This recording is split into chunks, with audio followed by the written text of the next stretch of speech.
sidan la socono shalay labada xisbi ee mucaaradka ahi waxa ay warqad u qoreen wasaaradda arrimaha gudaha ay ku ogeysiinayaan in maalinta Khamiista 12 bisha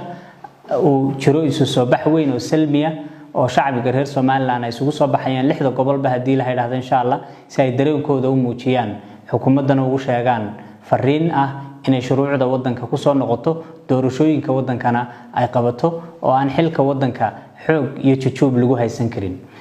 waxa wasaaradda arrimaha guduhu ay saaka warqad u soo qortay labada xisbi ay ku dalbanayso kulan ay ku yimaadaan maxaan ku dhahdaa wasaaradda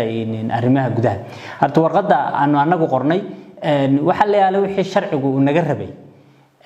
wixii baadil iyo kibri waa halkiis laakiin waxa la yaalo wixii sharcigu naga rabay shacbiga Soomaaliland waa u cadeynaa cid walbana waa u cadeynaa waanu marnay dariiq kasta oo sharciga Soomaaliland u yaala iyo shuruucdeenu ay naga rabtay warqadaas aan ku taala deedkii baanu sheegnay halkii aanu doonaynay inaanu ku qabanayna ayaanu sheegnay sabab aanu kulano oo la isugu yimaado oo maxaan ku dhahdaa ay dadka u warwareejiyaan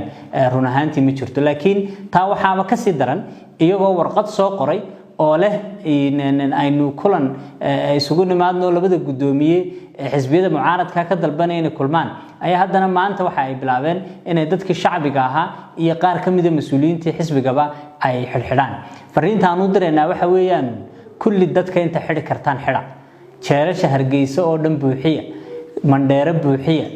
siyaad baraa jeelu buuxiyo wadan ku haysan kari waayo ku xukumi kari waayo wadanka xoogna kuma haysan kartaan dad xirxidhaana kuma haysan kartaan doonista dadkuna xarig iyo cabrin iskuma taagayso ama aqli kale idin la iman ama halka Soomaaliland ku wadaan waynu arki doonaa hadii la hayra insha Allah waa mahadsantiin